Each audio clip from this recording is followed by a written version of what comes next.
Dear students of class 12, Science, Arts, Commerce, आज का topic rainbow का एक बहुत ही इम्पोर्टेंट छोटा सा पोएम है। बहुत ही सारगर्भित है लेकिन काफ़ी इम्पोर्टेंट भी है। तो आज हम लोग उसकी समरी को समझेंगे। पूरी समरी यहाँ ग्लास बोर्ड पर लिखी हुई है।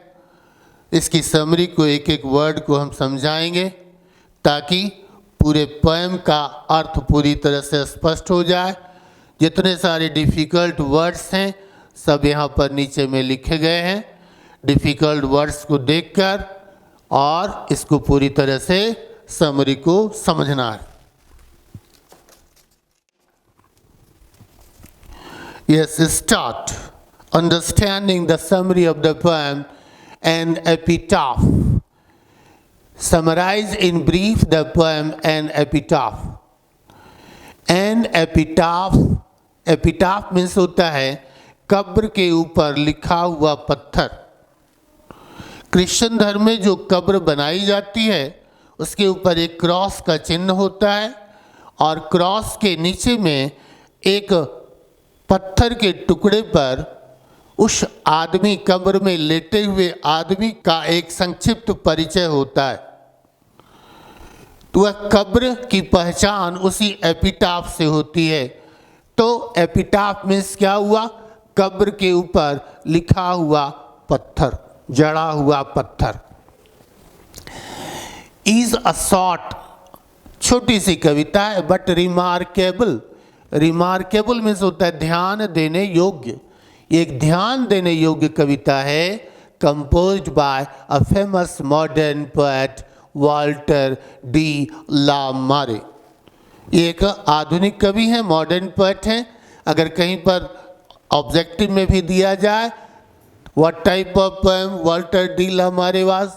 Modern poet. With the opening line, इसकी शुरू की पंक्ति से वी कम टू नो, हम समझ जाते हैं कि that the poet is sitting bye, कवि बैठा हुआ है, एन एपिटाफ, एक एपिटाफ के बगल में। With the opening line we come to know that the poet is sitting by an epitaph. शुरू की पंक्ति से हम समझ जाते हैं कि कवि बैठा हुआ है एक एपिटाफ के बगल में, कब्र के पास। इन विच, जिसमें the most beautiful lady of the western countries was lying. कवि के अनुसार उसमें जो औरत लेटी हुई है जिसकी वह कब्र है वह पश्चिमी देशों की सबसे खूबसूरत महिला थी।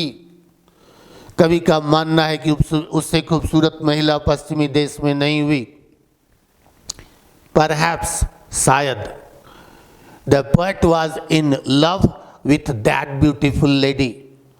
शायद वह उस खूबसूरत महिला को चाहता था, उससे प्रेम करता था। He loved her very much. He loved that beautiful lady. वह उस लेडी को चाहता था from the core of his heart, अपने हृदय की गहराई से। देखो यहाँ पर लिखा हुआ है meaning from the core of his heart, अपने दिल की गहराई से।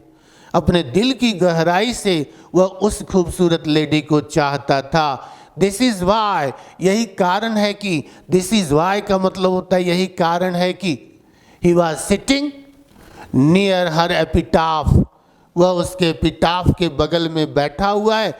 इवन आफ्टर हर डेथ, उसकी मृत्यु के बाद भी उसके सानिध्य को पाने के लिए, उसकी निकटता को पाने के लिए, अपने सच्चे प्रेम को प्रदर्शित करने के लिए वह एपिटाफ के बगल में बैठा हुआ है। इन द पोएम, उस कविता में शुरू में लिखता है वह light of step and heart was she, कि वह हल्के कदमों और हल्के दिल वाली महिला थी। वह स्पष्ट बता देता है कवि।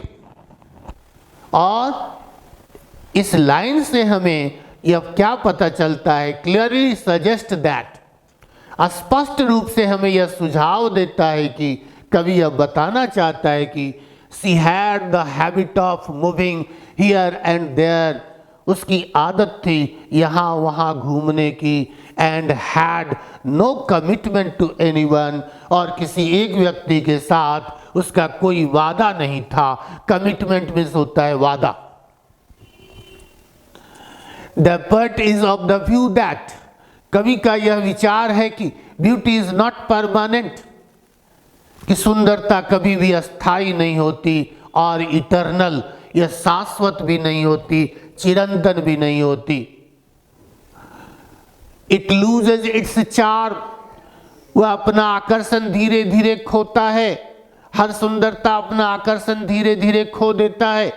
आफ्टर एज एंड टाइम, कैसे भाई? तो उम्र के साथ और समय के साथ सबों का चेहरा जो है उतना सुंदर नहीं रह जाता। एज और टाइम के बाद उम्र की लकीरें चेहरे पर उतरने लगती है, सुंदरता खोने लगती है। Whether it is very rare और नॉट, चाहे वह सुंदरता कितनी भी दुर्लभ हो अथवा नहीं हो, वह अपना चार्म, अपना आकर्षण धीरे धीरे खोती चली जाती है। Human relation is not permanent, साथ ही साथ कभी हमें यह भी बतलाता है कि जो मानव संबंध होते हैं यह भी अस्थाई नहीं होते। So no one was there, यही कारण है कि वहां पर उसके एपिटाफ के बगल में और कोई व्यक्ति नहीं था, जबकि जब वह जिंदा थी तो उसकी सुंदरता के आकर्षण में लोग उसके आसपास उसे घेरे रहते थे। So no one was there near her epitaph, उसके एपिटाफ के बगल में कोई भी बैठा हुआ नहीं है, कोई भी वहां पर उसके निकट में नहीं है। एक्सेप्ट द पोएट, कवि को छोड़कर वहां पर उसके एपिटाफ के पास कोई नहीं है। इफ द पोएट डाइज, कवि कह रहा है कि अगर जब मैं मर जाऊंगा, नो वन विल रिमेंबर हर, कोई भी उसे याद नहीं करेगा कि वह इतनी खूबसूरत महिला थी। Thus an epitaph beautifully explains the transitoriness of beauty, charm, human life and human relationship in very few words। इसलिए बहुत कम शब्दों में वाल्टर डी ला मारे ने इस कविता एन एपिटाफ में क्या किया है?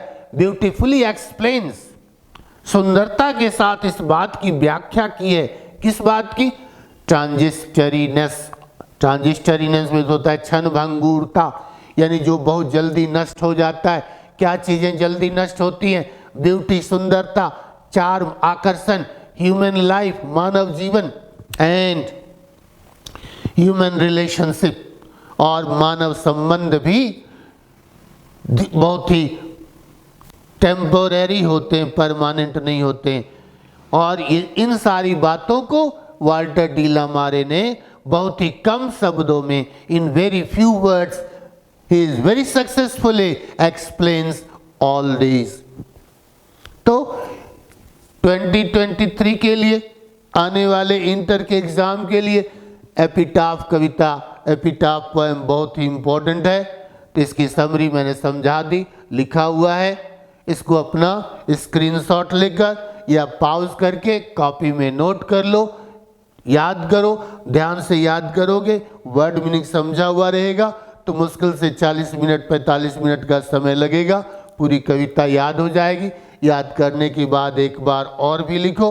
अगर जहां नहीं समझ में आए तो इस वीडियो को और भी देखो, बार बार देखो और इसको याद करने का प्रयास करो।